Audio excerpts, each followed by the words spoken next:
قلم کا YouTube channel کی طرف سے قمر عباس اعوان آپ کی خدمت میں حاضر ہوں. ابھی حالیہ دنوں سوشل میڈیا پر ایسی کالج بھاولپور کے پروفیسر خالد میر صاحب کے قتل کا کافی چرچا ہے اور لوگ طرح طرح کی باتیں کر رہے ہیں. ہمارے ساتھ موجود ہیں سینئر صحافی اور تجزیہ نگار جناب حیدر جاوید سید صاحب، جو قلم کار اور فرنٹیئر پوسٹ کے ایڈیٹر بھی ہیں. اس مرڈر کے بعد انہوں نے بہاولپور کا دورہ بھی کیا ہے اور اس حوالے سے انہوں نے ایک سٹوری بھی کی ہے جو بہت جلد آپ ہماری ویب سائٹ پر پڑھ بھی سکیں گے. اس حوالے سے ان سے گفتگو کرنا چاہ رہے تھے. شاہ صاحب، آپ نے ابھی جو حالیہ سٹوری کی ہے بہاولپور میں جا کے ایس سی کالج کے پرنسپل وہ جو پروفیسر تھے خالد میر صاحب، ان کے مرڈر پہ، میں چاہ رہا ہوں کہ جو سوشل میڈیا پہ اتنی زیادہ آراء ہیں جو یہیں پر بیٹھ کر سب نے باتیں فیس بک پر پھیلائی ہوئی ہیں، آپ نے جو وہاں پر دیکھا اصل حقائق کیا ہیں؟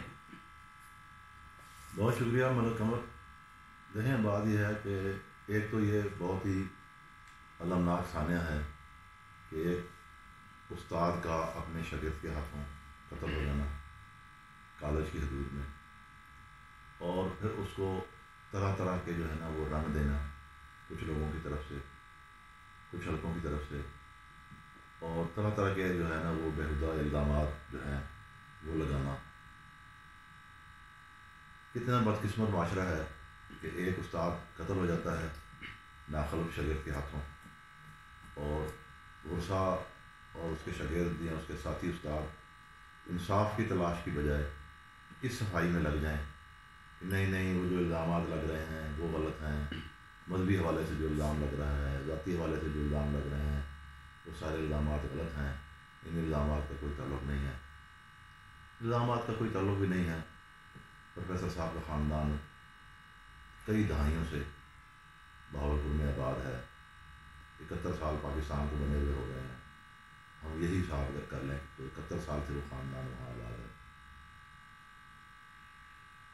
بہت ہی نیک، بھلے مانس اور شریف آدمی ہے پروفیسر صاحب، اور ایک محنت کش آدمی جو محنت کے بعد، بڑی محنت مشقت کے بعد جس نے تعلیم حاصل کی اور اس مقام تک پہنچا.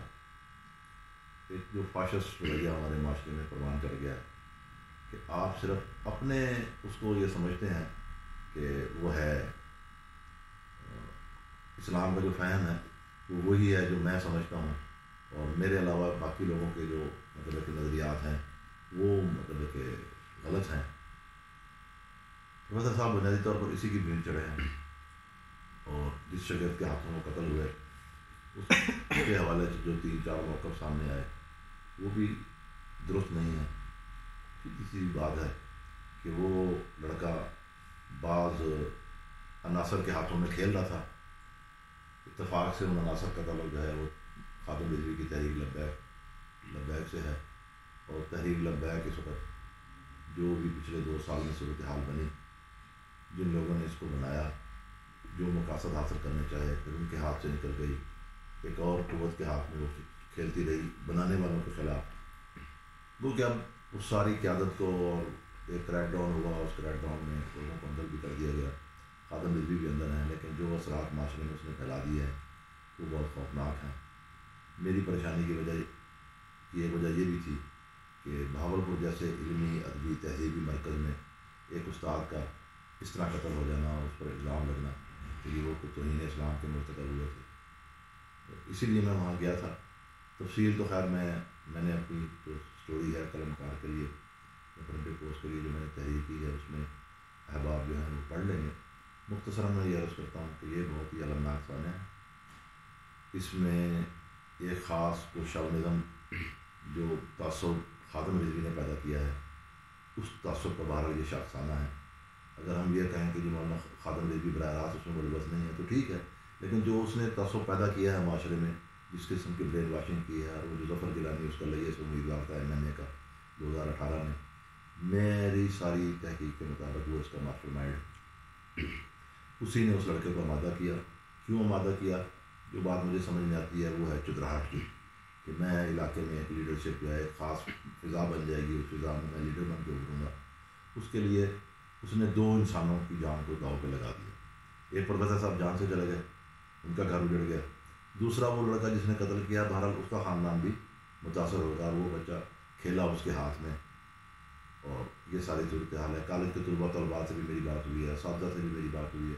انتہائی حلیم انسان تھے, بہت شفیق شخصیت تھے, طلباء کے معاملے میں وہ تھے.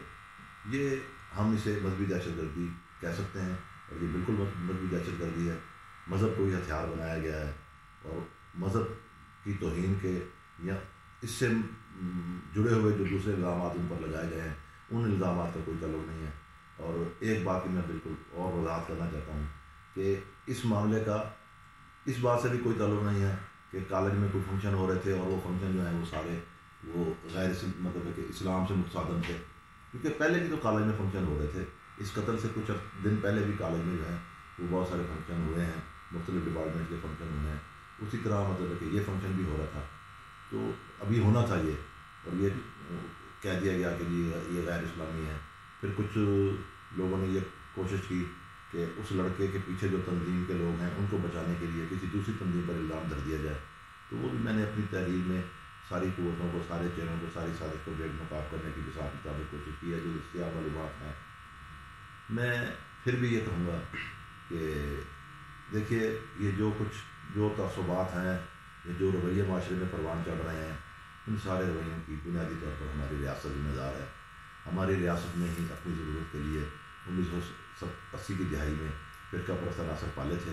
پھر وہ آگے اب مختلف شکلوں میں وہ جو ہے وہ بنتے چلے گئے. پہلے وہ دیوبندی مکتب فکر کے انتہا پسند سامنے آئے, پھر دوسرے مکاتب فکر کے انتہا پسند سامنے آئے. اب بریلوی مکتب فکر جو صوفیہ کا مکتب فکر سمجھا جاتا ہے, صلح کل کا, مطلب ہم سرائکی میں صوفی سنی حضرات کے لیے کہتے ہیں کہ یہ کل دی خیر اور چل دی خیر, یعنی کہ ہر شخص کی خیر مانگنے والے اور ہر چولہا آباد مطلب دیکھنے والے کہ وہ گھر کا رزق اس پہ بنتا رہے کی سوچ رکھنے والے لوگ ہیں. اس مکتب فکر میں اس طرح کی انتہا پسندی کا آ جانا یہ بہت خوفناک ہے.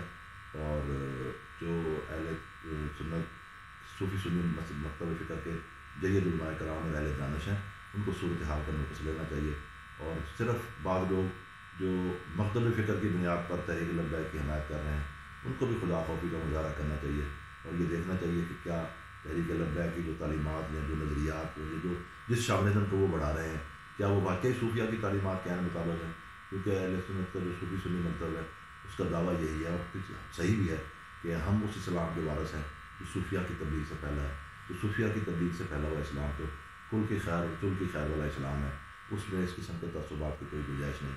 ان دوستوں کو دیکھنا چاہیے اور مہربانی کرنی چاہیے. صرف مکتب فکر کی بنیاد پر جو ہے وہ قاتل کی حمایت نہیں کرنی چاہیے, اور نہ ہی مکتب فکر کی بنیاد پر اس قاتل کے سرپرست اور منصوبہ ساز جو ہے, ماسٹر مائنڈ جو ہے, ظفر گیلانی کی حمایت کرنی چاہیے.